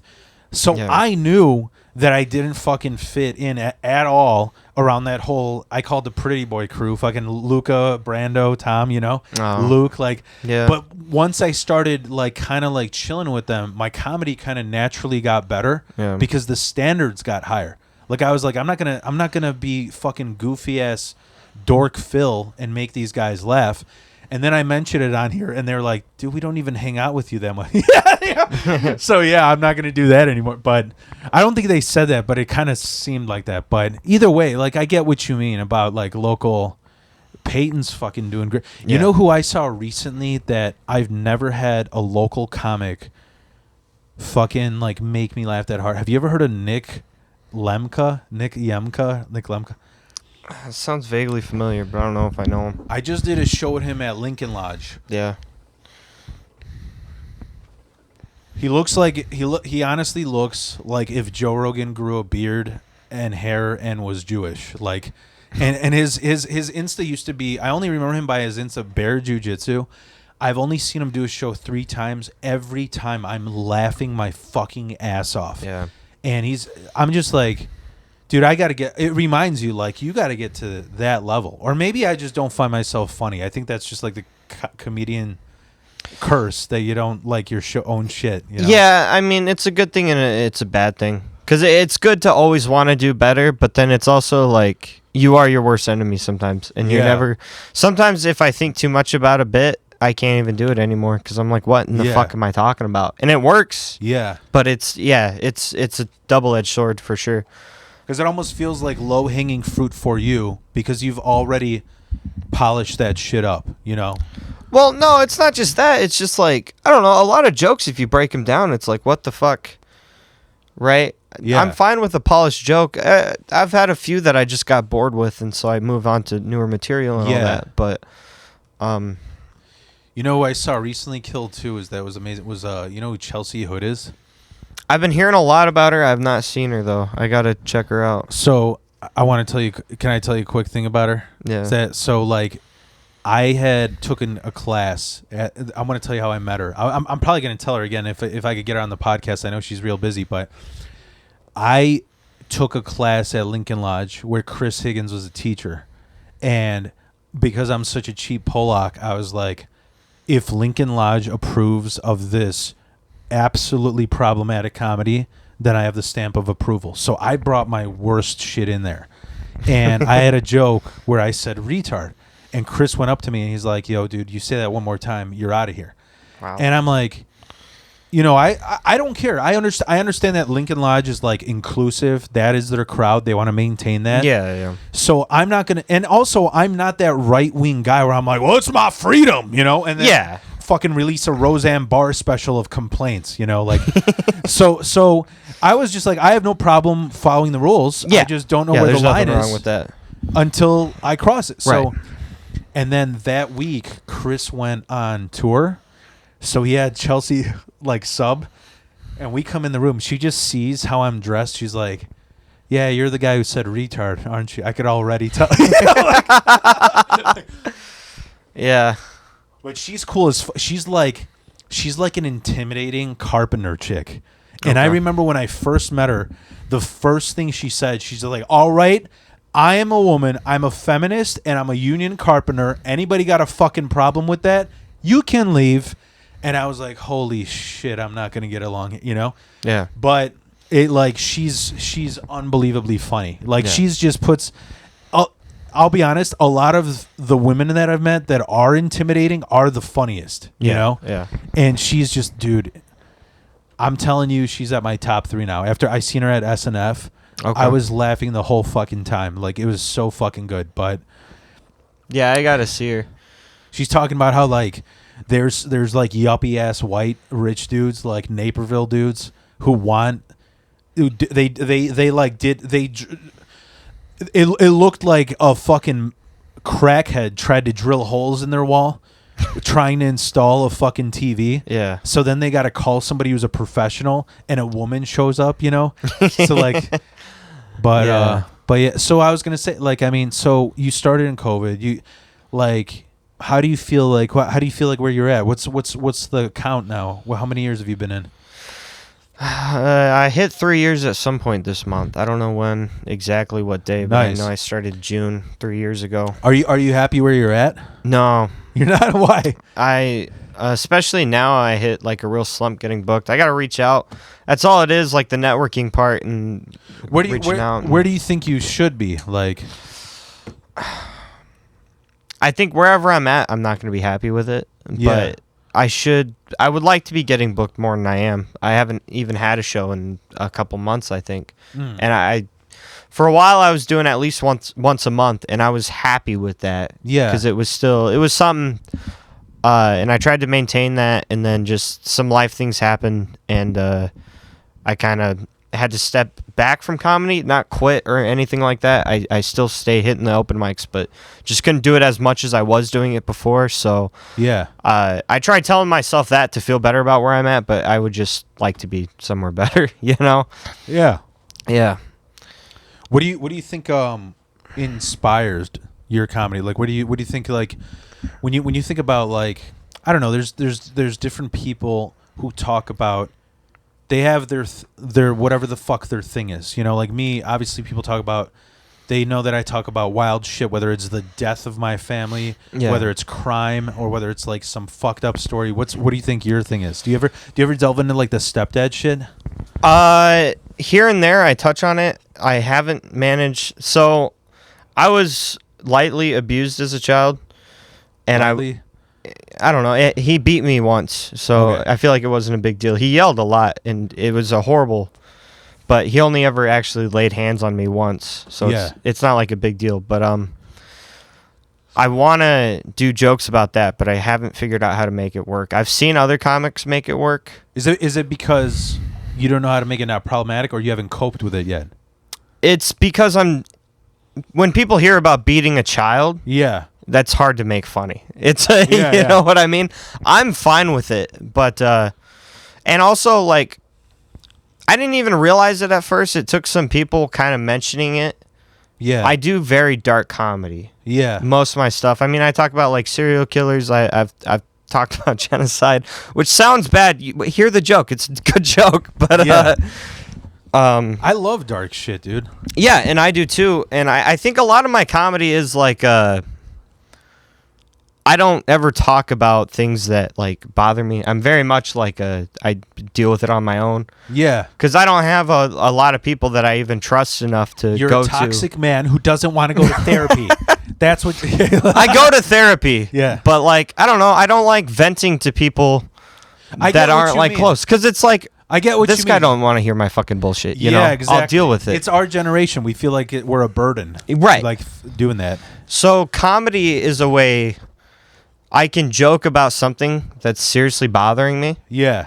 and nobody knows that really I'm just venting. Yeah. You know, because it's just a joke. Yeah, and yeah. we all laugh it off, and it's just, you know. But there's some people that do that very poorly, by the way. There's some people that do just go up there and vent, and it's like, shut the fuck up. Yeah. No, you know, I'm finally kind of like describing it to my brother for him to understand, because he's the guy who, like, it really did fuck him up and it hurt him. And I'm just like, this is just my way of sharing the same, if not worse, fucked up shit by making it funny. Right. You know? 'Cause like it's hard for me, like people look at me like I'm the asshole when I'm talking about when my dad used to beat my mom. And I just try to make it into a joke about how, like, I knew that WWE is less scripted than when my dad beat my mom, because she lost every fight. I'm like, come on, like, what the fuck? Yeah. Like, don't you learn, like, roundhouse kick next, you know? Yeah. Yeah, and it's just like some people look at that horrifying, but also Like, there's the people who experienced it who can relate to you and they enjoy that. right, yeah. You know? They understand what it's like to Yeah. have humor to cope with. And so that's why I don't like people that'll come to you. You can't joke about that. You can't joke about suicide or whatever. It's like, who the fuck are you to tell? Because you might not like it, and that's fair. Your feelings are valid. Yeah. But also, there was a real dark time in my childhood where I was considering, you know, offing myself at one Yeah. point. And I was looking through the internet, and I saw this joke thing, all these like funny ways this guy was talking about killing himself, or that Yeah. you could kill yourself. Yeah. And just that laugh like made me feel a bit better Yeah. and kept me going for a couple days. Yeah. So who are you to say that you can't make that joke? Yeah. It's- Yeah. It's fucking bullshit. Anybody who I've ever heard say that they're not going anywhere, because like I think comedy is taking the boundaries and Yeah. stepping over them. Anyone, I'm not trying to call anyone out here, and I don't want to get called out for this, but if whenever a comedian says or judges somebody for a joke, unless it's like, you know, obviously saying the N-word on stage or something, but Yeah. but for the most part, like as a comedian, if you can't at least think and understand, like, okay, they were just trying something, it Yeah. didn't work, and I get these people that are offended, but Yeah. they're just trying it. And Yeah. that's what comedy is. I respect a comedian a whole lot less if they're like, well, you shouldn't even have thought to joke about that. You shouldn't be allowed to joke about that. You shouldn't say certain Yeah. things on stage. Like, You know- it's... You know what's absolutely hilarious? I just did a show Thursday at Lincoln Lodge, and it was a show called Adapt. Jim Balderston runs it. It's fucking awesome. Yeah. And he's like, we're gonna give you a topic and you gotta wrap it in, whatever. But the point is, I was so caught off guard trying to wrap the topic in that my timing made the crowd offended, because here's what happened. I had a bit about self-deprecating how I look, but then I went into a bit that is funny about Happy Juneteenth. I just posted it today. Oh, no. But what was funny is like it didn't match together because the first part of the joke was I was kind of riffing about how me and the two co-hosts had Hawaiian shirts on. And I'm like, man, you know what we look like is like we look like a lineup of who finger banged you in the Starbucks line, you know? Yeah. And then I go into I'm like, but you know, guys, you guys want to judge by a book by its I can't cover up my hand tattoos or the blood on my fingers, you know? And that like that really like made the crowd go like, oh, what the fuck? Yeah. And then I was like, while they're saying holy shit, I go, I'm trying to go into the next joke, so I just go, so happy Juneteenth, guys. It was like the worst timing to after that, you know, to do something. But yeah, you could fucking like people don't understand that shit is scrimmages, you know. There's no like, I don't know. You just it's practice, you know. And That's what it is. And even like at a show or whatever, maybe that joke worked 100 times, and it's okay if you're offended by a joke, but you don't need to make that everybody else's problem. I'm not gonna call. They probably will hear this and know who I'm talking about. But I had a person bitch me out because I had just left the union and I fucking hated all the people in my union. Yeah. And I'm telling a joke about the union, and this person immediately goes into like politics or like, you don't want unions are great. They help people. I'm just like, bitch. You don't even know what a union is. You don't even know. Not only have you never been in a labor union, but you don't even know what a union is because you're just playing Team CNN. You know. But yeah. Anyways, man, I could fucking. Is there any like any plugs you want to do? Any shout outs? You could follow me at Blakely Comedy on Instagram. I don't have a whole lot. If you're local to the Chicagoland area and you're watching this, I'm going to be at SNF in Aurora on the 11th. I don't know when this is coming out. Yeah, I could probably be out before then, yeah. If not, then whatever. Yeah. I hope they saw it. But you know, it's one thing I wanted to say. Sorry, this is the last thing. I'm going ADD from this nicotine, but you're good. Fucking when you were talking about how like when people judge the jokes you do on stage, even though you're practicing them. Yeah. Dude, it's so funny how many people, number one, like can't believe that I'm married and can't believe that like I even have a house. Like with the jokes that I tell, you know? Yeah. But it's just like I'm literally self-deprecating on my past horrendous life. Yeah. You know, like I'm making fun of my own life. No, I hear. And so it's like, because a lot of people would be like, oh, is that punching down? I'm like, no, I've been in a house where there was abuse, where there was poverty, you know, type shit. Like, I did have a fucking pair of Nikes that I wore until my toe stuck out like Marv from Home Alone, you know? Yeah. So, but yeah. Anyway, so yeah, you're Blakely Comedy on Insta, right? Yep. You doing SNF? Doing SNF. That's all I really got going on. You trying to get in the city at all? Trying to. I'm doing a podcast in the city tomorrow, so I might hit a couple mics. What's the goal? But I should probably plug that. I think it's called Smart Comedians, or no, Smart Topics, Dumb Comedians, something like that. Oh, what? John McCombs. Yeah, that's cool. Yeah, nice. How do you? Are you a veteran? Is that how we got? Am I a veteran? Yeah. What do you mean? Like in the war? Yeah. No. Because I thought like that. Because he does like a lot of veteran shows. I think, right?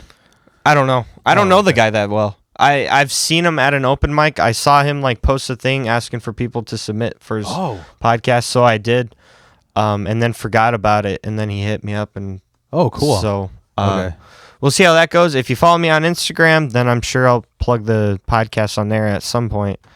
So all right, sounds good. Yeah. Thank you for getting wild, bro. Yep.